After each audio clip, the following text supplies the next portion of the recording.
Hello student, আজকে আবারও একটা আপডেট নিয়ে চলে এলাম তোমাদের সামনে যে primary and upper primary TET সংক্রান্ত। চলো এই ভিডিওর মাধ্যমে জানবো যে তোমরা যে টেট দিয়েছিলে তার সার্টিফিকেট লাইফ টাইম ভ্যালিডিটি অনেকেই করেননি, কিংবা যাদের টেট সার্টিফিকেট দেওয়া হয়নি তারা এখন কি করবে, ঠিক আছে, তা নিয়ে একটা গুরুত্বপূর্ণ আপডেট নিয়ে চলে এলাম। তোমরা দেখতে পাচ্ছ যে সকল শিক্ষক শিক্ষিকা পূর্বে এখনো TET certificate life time validity করেননি ও যাদের টেট সার্টিফিকেট দেওয়া হয়নি তাদের বিষয়ে একটি ক্লারিফিকেশন নোটিফিকেশন প্রকাশের জন্য শিক্ষক সংগঠন all post graduate teacher welfare association এর পক্ষ থেকে রবিবার স্কুল সার্ভিস কমিশনের চেয়ারম্যানকে মেল ও হোয়াটসঅ্যাপের মাধ্যমে দাবিপত্র পাঠানো হয়েছে।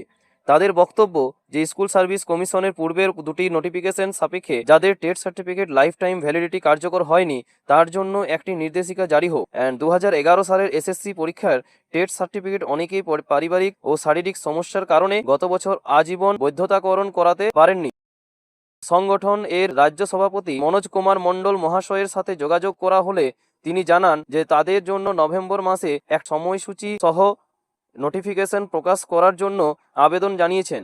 এছাড়াও টেট কিংবা আপার প্রাইমারি 2015 পরীক্ষার টেট সার্টিফিকেট প্রদানের জন্য সংগঠন আবেদন করেছে। শিক্ষক শিক্ষিকারা সুপ্রিম কোর্টের টেট নিয়ে রায়ে তাদের টেট সার্টিফিকেট এর গ্রহণযোগ্যতা ও বৈধতা নিয়ে উদ্বিগ্ন ও চিন্তিত নিচ্ছ না। তারা মনে করছে যে তার নাম্বার কম, কিন্তু মনে রাখতে হবে যে 9-10 যারা এক্সাম দিয়েছে, তাই না, যারা 9-10 এক্সাম দিয়েছে তারা কিন্তু 11-12 এক্সাম দিয়েছে। এত যদি 11-12 এক্সামে সে পাস করে যায় তাহলে তো ওরা 9-10 আসতে যাবে কেন, তাই না? ওরা বুঝতেই পারছো তোমরা। তো তোমাদের কিন্তু কাট অফটা কিন্তু একটু মডারেটই যাবে কিংবা কমে যেতে পারে, বলতে পারো এতটাও বেশি যাবে না। এবং তোমরা মনে করছো যে তোমাদের নাম্বার ঠিকঠাক আছে, তারা অবশ্যই ইন্টারভিউর জন্য কিন্তু প্রস্তুতি নাও, কেননা এটা খুব জরুরি। কম্পিটিশন হাই থাকলেও তোমাদের কিন্তু কাট অফে কিন্তু মডারেটি যাবে, তাহলে এত তোমরা কিন্তু প্রস্তুতিটা কিন্তু ভালো করে নাও, তাই না? আর আমি আগের ভিডিওতে দেখো আলোচনা করেছি যে তোমাদের সম্ভাব্য কাট অফ কত যেতে পারে, তা তোমরা অবশ্যই ভিডিও শেষে পেয়ে যাবে।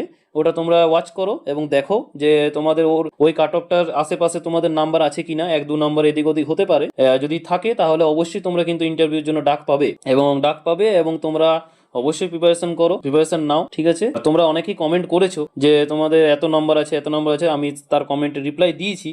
তোমাদের চিন্তার কোনো কারণ নেই, প্রিপারেশন নাও এবং ভালো করে নিজের সাবজেক্টটা স্ট্রং করো, ঠিক আছে? এবং অনেকেই আছে যাদের নাম্বার কিন্তু খুব কম আছে, তাই না?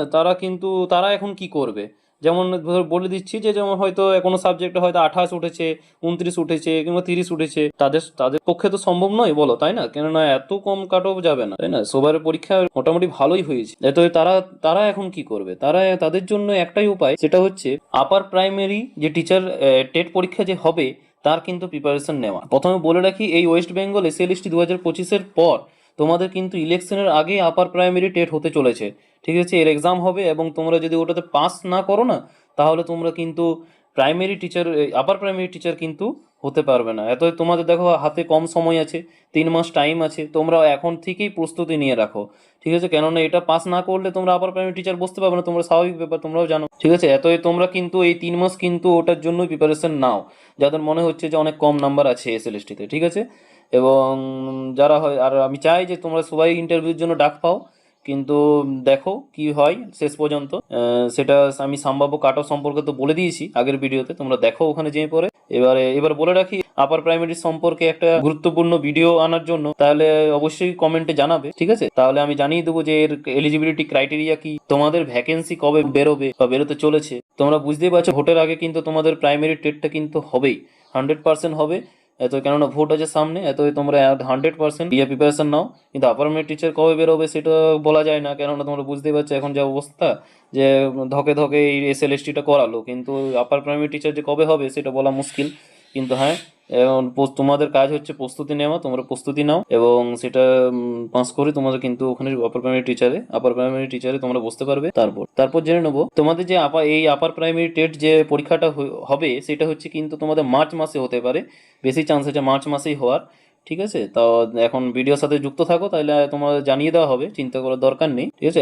তোমরা যদি আমার ভিডিওতে নতুন হয়ে থাকো তাহলে লাইক এবং সাবস্ক্রাইব করবে, এবং তোমাদের মনে কিছু প্রশ্ন থাকে তাহলে অবশ্যই কমেন্ট বক্সে জানাবে, তোমাদের কোনো চিন্তার কোনো কারণ নেই। পরবর্তীতে লেটেস্ট আপডেট বা কিছু যদি আপডেট আসে তাহলে অবশ্যই জানিয়ে দেওয়া হবে এই চ্যানেলের মাধ্যমে। সো ভিডিওটাকে লাইক এবং সাবস্ক্রাইব করবে এবং তোমরা একটা সুন্দর কমেন্ট করো এবং তোমাদের মতামত কমেন্ট বক্সে অবশ্যই জানাতে ভুলবে না, ঠিক আছে? Thank you.